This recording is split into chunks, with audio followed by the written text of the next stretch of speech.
So we have Halima Aden, who is speaking out in a new, very interesting interview where she is of course exposing more heartbreaking stories of stuff that she saw and experienced, and this interview is most definitely very in-depth. Hey guys, it's Maradi. Hope you guys are doing well today, guys. If you haven't already, click that button and subscribe to the channel. I'm coming to you with daily and consistent content. Subscribe.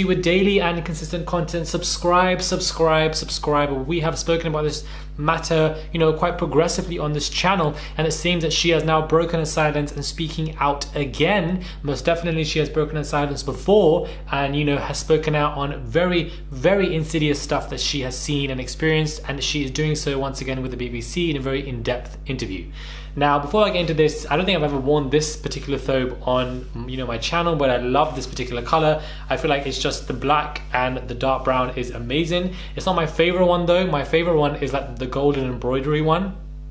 This is my favorite one. I just love this color, just the way it kind of shimmers off. It's absolutely gorgeous. It's probably one of my favorite ones that I have purchased, but I also really like my maroon one, because that burgundy kind of maroon color is definitely one of the colors that I also buy. That color is amazing.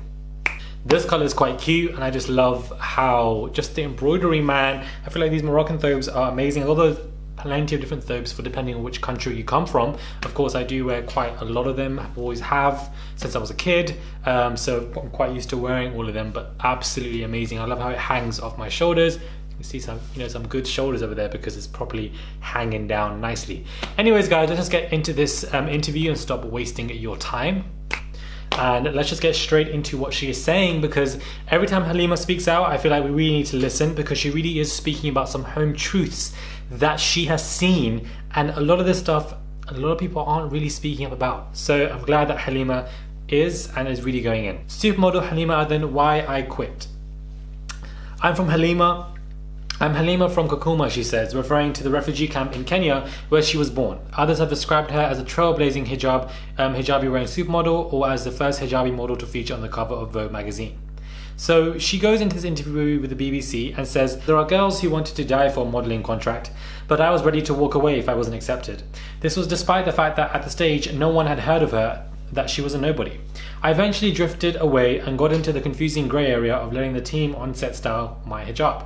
In the last year of her career, her hijab got smaller and smaller, sometimes accentuating her neck and chest, and sometimes instead of the hijab, she wrapped jeans or other clothes and fabrics around her head. Another clause of Halima's contract guaranteed her blocked out box, allowing her to get dressed in the privacy of her own space, but she soon realised that other hijab wearing models who had followed her into the industry were not being treated with the same respect. She would see them being told to find a bathroom to change in. That rubbed me the wrong way, and I was like, oh my god, these girls are following in my footsteps, and I have opened the door to the lion's mouth. She had expected her successors to be her equals, and this intensified her protective feelings towards them. A lot of them are so young, it can be a creepy industry. Listen to this, guys. Even the parties that we attended, I would always find myself in big sister mode, having to grab one of the hijab wearing models because she'd be surrounded by a group of men following and flocking around her. I was like, this doesn't look right, she's a child. I would pull her around, ask her who she was with.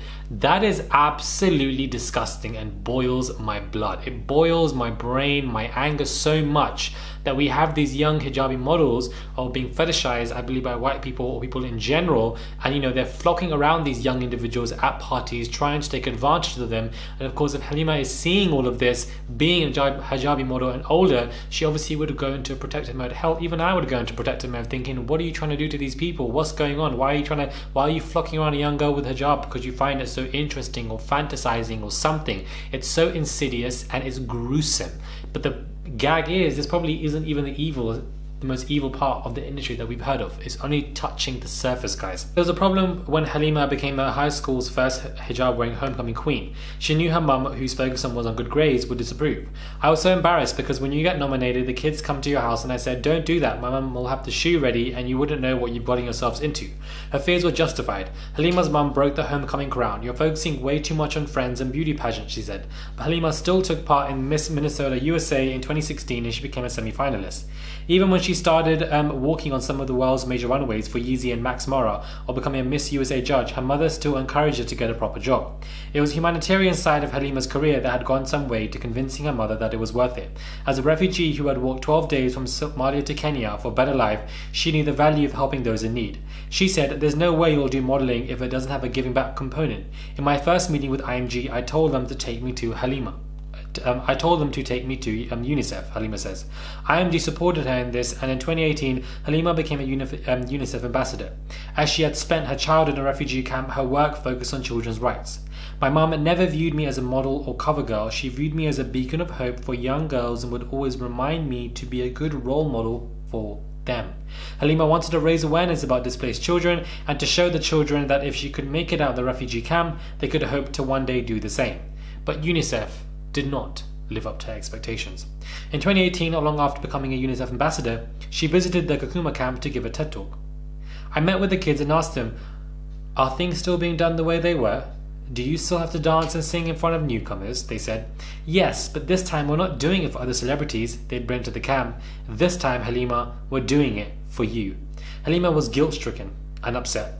She says she still remembers when she and other children sang and danced for visiting celebrities. "The UN workers prepped me for what was to come.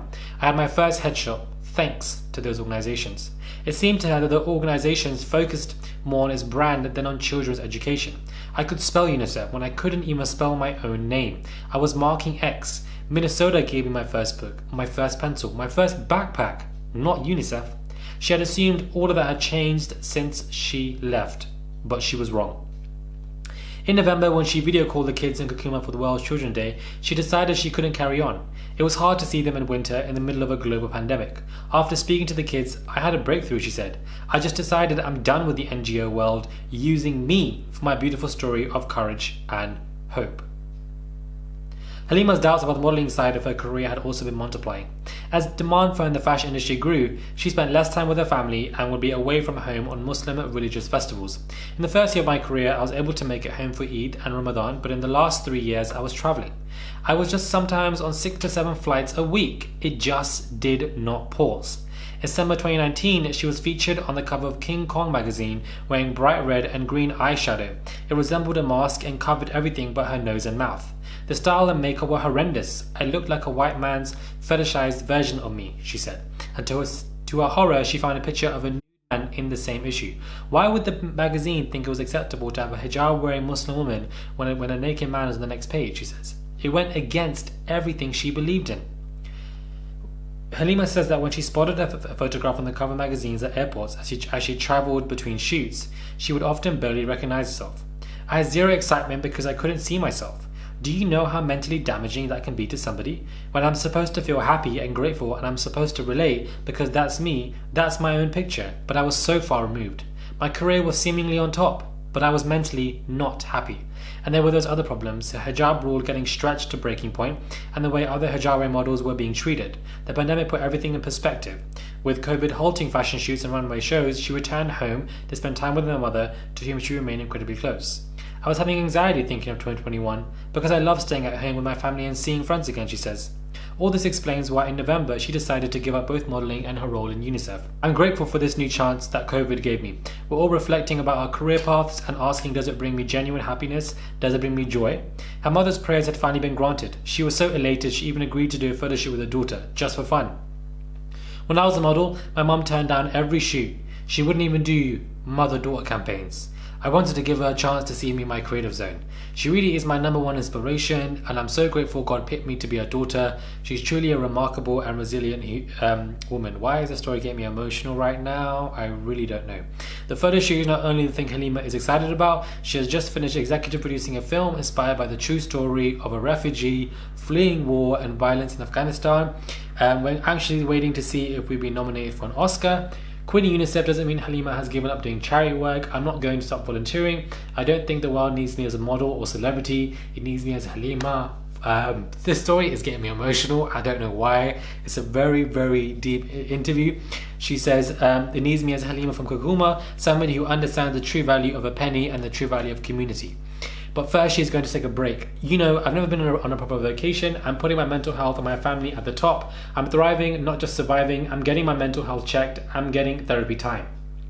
Damn, this story got me emotional. I was about to cry. Woo! I feel like it's just a very, very true, gripping story of somebody who is trying to find themselves in an industry, in a life where they were taken advantage of several times. And, you know, would listen to their parents because, of course, you know, not only did it bring her great abundance, but it got her to travel the world. She grew up with a very, you know, difficult life. She got to meet a lot of people. So at first it was great. But when your own beliefs, your feelings, whatever they may be, whether they may be religious or maybe they're not religious, when anything close to you that you hold value to, the key word is value, if anything that you hold value to is compromised, then there becomes an issue.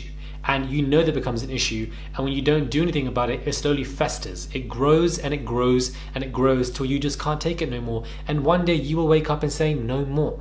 Whatever it may be, you may have gone to that point within 5 years, or even 2 months, or even 24 hours, like whenever, because that is your own journey in life.